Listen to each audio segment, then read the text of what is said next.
Hey there, if you find that you can't change the details for your Apple ID on your iPhone, here's what you need to do. Simply within the settings, go to screen time. So scroll down a little bit, screen time. Then scroll down again, and this time go to content and privacy restrictions. Enable that if it isn't already enabled. Mine is. Next up, scroll down and keep going towards the bottom until you see accounts. Select accounts, and as you can see, it says don't allow.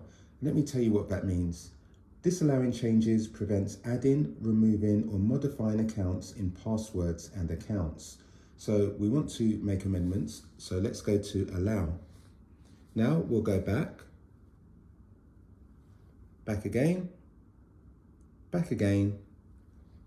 and you can see we can now toggle into the Apple ID details. So I hope you found that useful, and if you have, really appreciate if you can give it a thumbs up. It will help others out of this predicament as well. Thanks very much for choosing my video, and I wish you a great day ahead.